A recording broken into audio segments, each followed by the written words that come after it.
Dear friend, today we are learn double fertilization.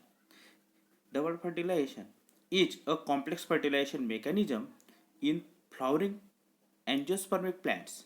It was discovered by Noachians in the Liliaceae plant like Lilium and Fritillaria.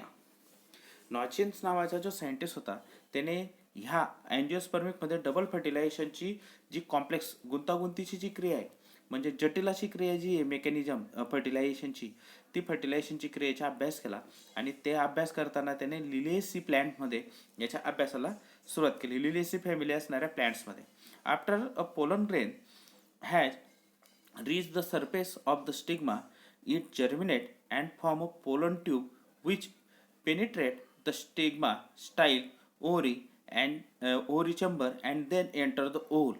The growth of the pollen tube is guided by the chemical secret by the synergids. It usually enter the ovule through the micropyle. It is termed as the porogamy. आता जर कधी आपण या double फर्टिलायझेशनचा अभ्यास करायचा म्हटला तर याच्यामध्ये आपल्याला ज्यावेळेस स्टडी करताना हा इथे तुम्हाला पोलन ग्रेन दिसतोय. हा जो आहे हा पोलन ग्रेन आहे. हा पोलन ग्रेन ह्या स्टिग्मावर आल्यानंतर तिथून तो पोलन ग्रेन खालीपर्यंत येतो. म्हणजे खालीपर्यंत म्हणजे कुठे इथून असा खाली येतो. खाली आल्यानंतर ह्या पद्धतीने तो खाली आला की इकडे येतो. ही पूर्ण प्रोसेस जी आहे याला म्हटलं आता फर्टिलायझेशन. पण फर्टिलायझेशन होताना ह्याच्यामध्ये पोरोगॅमी ही प्रोसेस होते. आता पोरोगॅमी प्रोसेस म्हणजे कशी काय ते पहा. After the pollen grain are reached, इथे पोलन ग्रेन रीच झाला कशावर स्टिग्माच्या सरफेसला. It germinate and form a pollen tube. इथे ज्यावेळेस तो पोलन ग्रेन येतो त्यावेळेस इथे आल्यानंतर त्या पोलन ग्रेन पासून एक पोलन ट्यूब तयार होते आणि ती पोलन ट्यूब या इथून खाली म्हणजे नवीन सांगतो इथे पोलन ग्रेन आल्यानंतर ती पोलन ग्रेनच्या इथून अशा पद्धतीने ती ट्यूब तयार होते. ती ट्यूब तयार झाल्यानंतर ती pollen tube which penetrate the stigma style ovary chamber. मग ती इथून अशी ओव्हरी चेंबर पर्यंत येते. ओव्हरी चेंबर पर्यंत आल्यानंतर देन एंटर द ओव्हल. नंतर मग ती ओव्हल मध्ये एंट्री करते. The growth of the pollen tube is guide by the chemical secretion by the synergids. ही जो ग्रोथ असते पोलन ट्यूबची ही कशाच्या सहाय्याने गाईड होते तर केमिकल सिक्रेट होतात सिनेर्गिड्स कडनं. It usually enter the ovule through the micropyle. आणि ह्या इथे जर कधी तुम्ही व्यवस्थित स्ट्रक्चर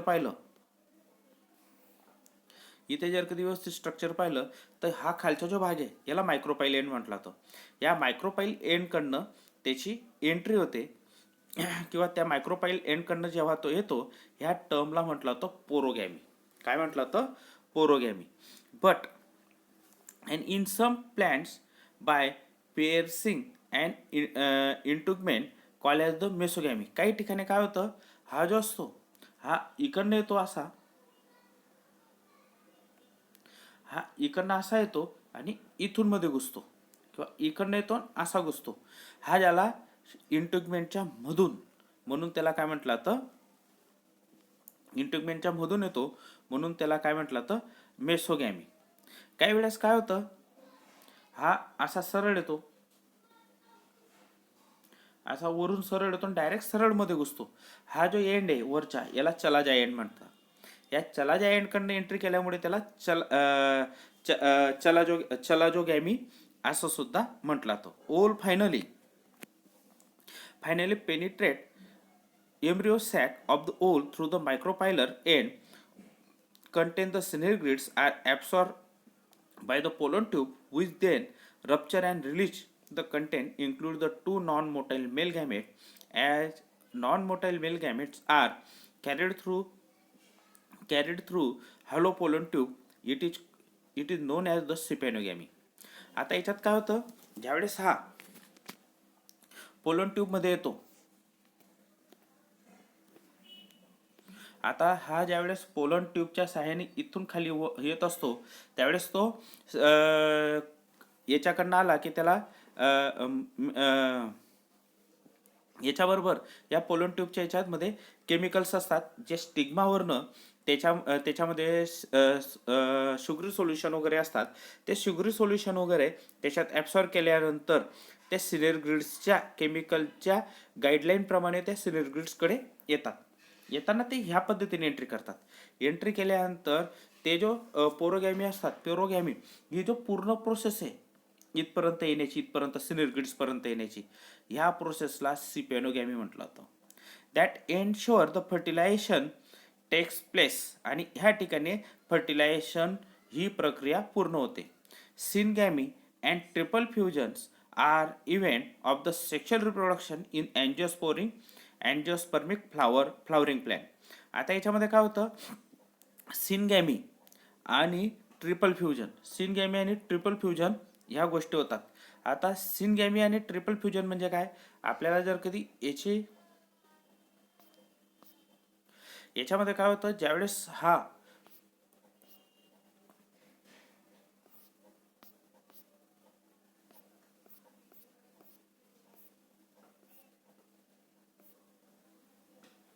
सिनगॅमी आणि याच्या वेळेस काय होतं, हा जो इथं सिनेरग्रिड्स आहेत, हे सिनेरग्रिड्स दिसतात का तुम्हाला इथे, हां, ह्या इथे आल्यानंतर तो काय करतो, जशी त्याची ह्या इथनं पोलन ट्यूबची एंट्री होते, ह्या पोलन ट्यूबची एंट्री होताच त्याच्यातले दोन नॉन मोटाईलपैकी एक जो न्यूक्लियस असतो तो याच्याबरोबर मॅच होतो, रप्चर होतो, आणि एक इथे येतो मेल गॅमेट, आणि हा मेल गॅमेट इथे येतो.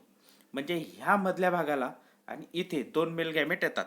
ह्या पद्धतीने इथे पहिल्यांदा फर्टिलायझेशन होतं, नंतर इथे दुसऱ्यांदा फर्टिलायझेशन होतं, म्हणून याला डबल फर्टिलायझेशन म्हटलं जातं. ही क्रिया लक्षात आली. आता त्याच्या अगोदर मी तुम्हाला अजून एक गोष्ट दाखवतो. ही पोरोगॅमी, पोरोगॅमी ही इकडनं आहे, चलाजोगॅमी म्हणजे या चलाजा एंडकडनं आहे.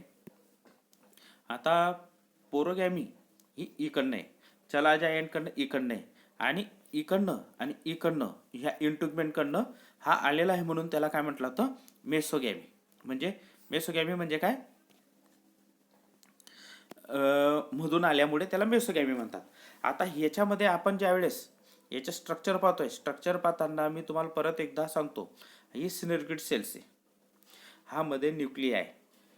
याच्यामध्ये काय होतं, ज्यावेळेस हा एंट्री करतो, एंट्री केल्यानंतर या सिनेरग्रिड्सला येऊन या ठिकाणी पोलन ट्यूब रप्चर होते.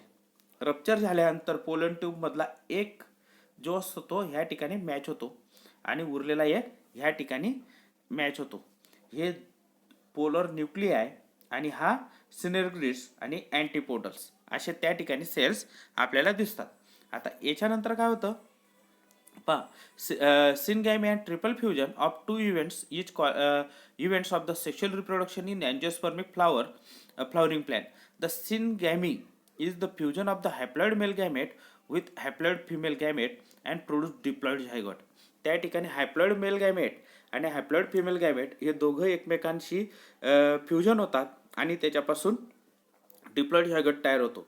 वेर as the triple fusion second haploid male gamete fuse with diploid secondary nucleus producing the primary endospermic nucleus that develop into the triploid endosperm.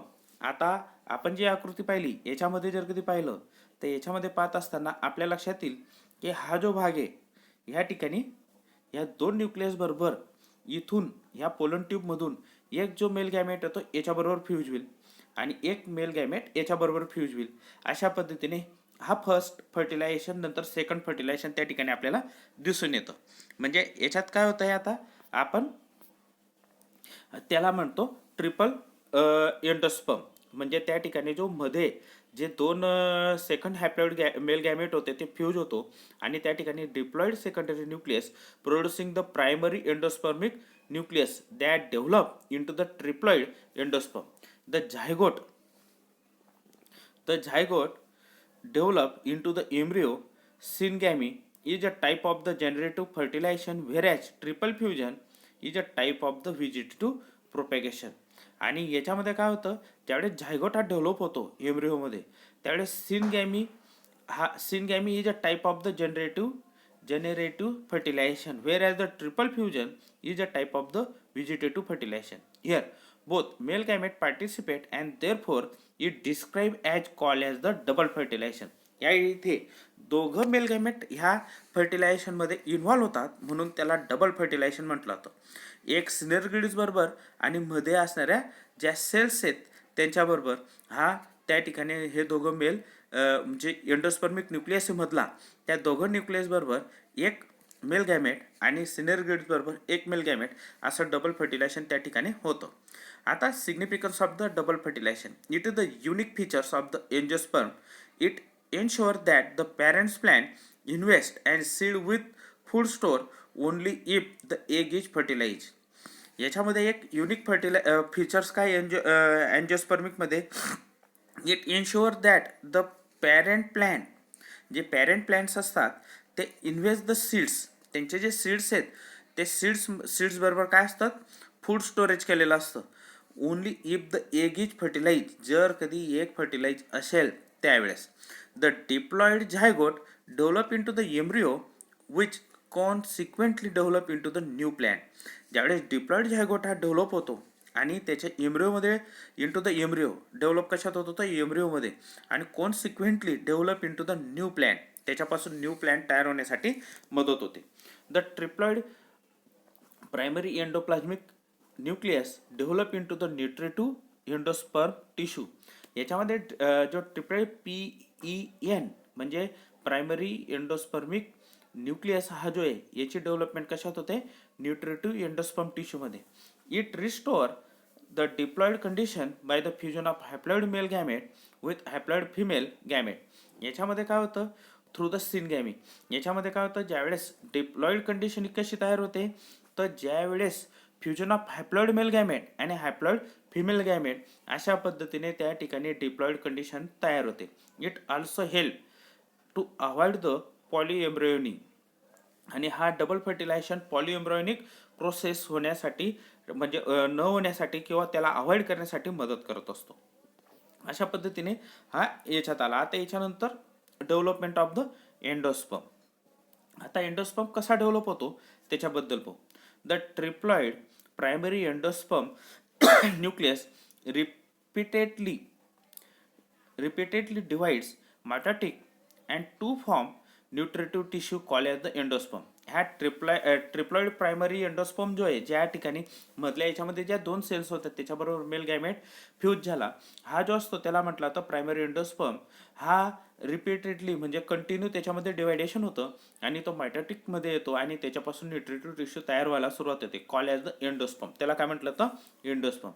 In post fertilization changes within the ovule, the embryo and endosperm are seen to develop simultaneously. याच्यामध्ये ज्यावेळेस post फर्टिलायझेशनचे changes दिसतात ओव्हलमध्ये, त्याच्यामध्ये embryo आणि endosperm हा एकाच वेळेस develop व्हायला सुरुवात होते. ज्यावेळेस फर्टिलायझेशनचे क्रिया झाल्यानंतर पुढची जी प्रक्रिया आहे त्याच्यामध्ये ओव्हलमध्ये काय होतं, एम्ब्रिओ आणि एंडोस्पर्म हे दोघांमध्ये डेव्हलपमेंट सायमल्टेनियसली ते एकाच वेळेस दिसून येते. The other cells of embryo sac disorganised sooner or later. The formation of the triploid endosperm nucleus triggers cell division which lead to the formation of endosperm. ज्यावेळेस हे सायमल्टेनियसली होते त्यावेळेस अदर सेल जे असतात एम्ब्रिओ सॅकच्या त्या डिसऑर्गनाइज्ड होतात आणि त्या लवकर किंवा उशिरा लवकर डिसऑर्गनाइज होतात किंवा उशिरा डिसऑर्गनाइज होतात.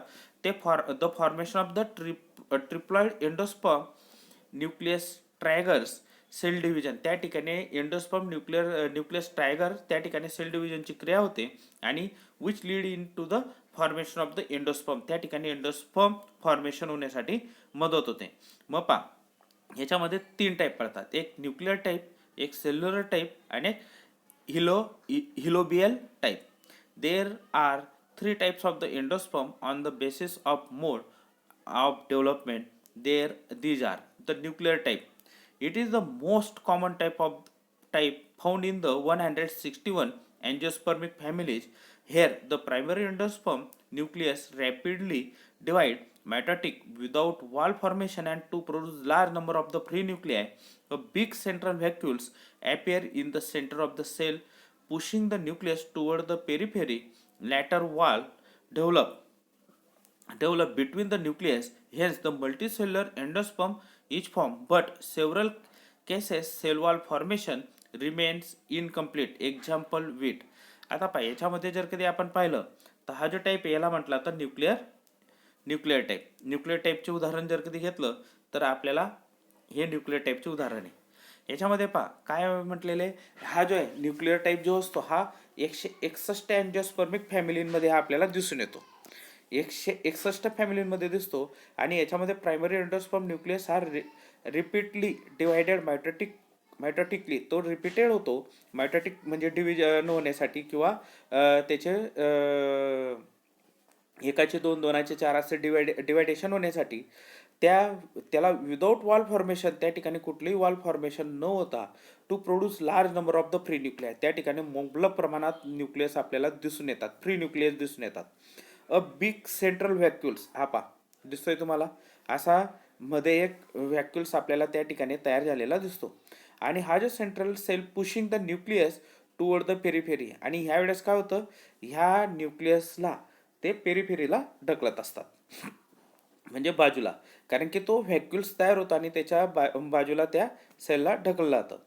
Hence nucleus toward the periphery later walls develop between the nuclei. Hence multicellular endosperm is form. कोणता? मल्टीसेल्युलर एंडोस्पर्म त्या ठिकाणी फॉर्म होतो. आणि तो फॉर्म झाल्यानंतर डेव्हलप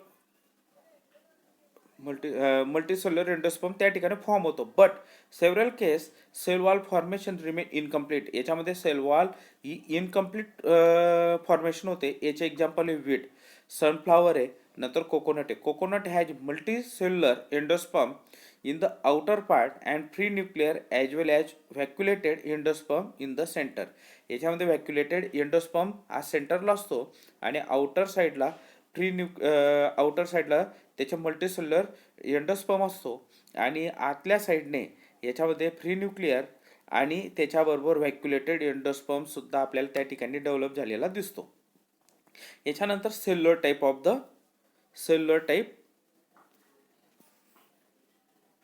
आता सेल्युलर टाईप बद्दलची जर कधी माहिती घ्यायची असेल तर in some plants division of the triple primary endosperm nucleus is immediately followed by the wall formation, so that the endosperm is a cellular right from beginning. It is mostly observed in 72 family of dicot as in members. आता याच्यामध्ये काय होतं, ह्याच्यामधल्या ज्या सम प्लांट्समध्ये division होतं triploid primary endospermic न्यूक्लियसचं, आणि is immediately followed by a wall formation. त्या ठिकाणी एक वॉल फॉर्मेशन होते. आता इथे दिसेल, इथे वॉल फॉर्मेशन झालेली आहे. हा सेल्युलर टाईप आहे. So that the endosperm is cellular right from the beginning. याची बिगिनिंग पासून त्या ठिकाणी वॉल फॉर्मेशन होते. हा जास्त करून आपल्याला 72 फॅमिलींमध्ये, डायकॉट्सच्या 72 फॅमिलींमध्ये हा आपल्याला दिसून येतो. याचे एक्झाम्पल आहे बेल्सम, पेट्युनिया आणि ॲडोक्सा, हे त्याचे एक्झाम्पल आले. आता याच्यानंतर हिलोबियल जर कधी आपण पाहिलं तर हिलोबियल जो असतो, it occurs in the order helobiales of the monocotyledons. In this case, the first division of the primary endosperm nucleus is followed by transfer wall, which divide the cell unequally. The smaller cell is called as the Chalaja cell, and large cell is called as the micropylar cell. Then the nucleus in each cell divided by the pre-nuclear division, then wall develop between the nuclei. In micropylar chamber, it is the intermediate between the cellular and nuclear type endosperm. याचे example आहे एस्पोडिलेस. याचे example आलं. याच्यामध्ये जर कधी आपण पाहिलं तर याच्यामध्ये हा लार्ज जो आहे तो कशात आला, लार्ज जो आहे त्याला आपण लार्जला कशात स्मॉलर जो आहे तो चलाजा एंडकडे आणि लार्ज जो आहे तो मायक्रोपाईलकडे. आता लार्ज जो आहे हा वरच्या साईडला, हा लार्ज मायक्रोपाईल एंडकडे, आणि हा जो आहे लाना हा चलाजा एंडकडे. हा अशा पद्धतीने त्याचं अनइक्वल डिवायडेशन होतं. आणि हा न्यूक्लिअर आणि हा जो आपला सेल्युलर, ह्या दोघांच्या मधल्या गोष्टीतला हा येतो. एवढं लक्षात आलं असेल तर आता पुढचं डेव्हलपमेंट ऑफ एम्ब्रिओ. एम्ब्रिओ कशा पद्धतीने डेव्हलप होतो त्याच्याबद्दलची माहिती आपण उद्या घेऊ. ओके.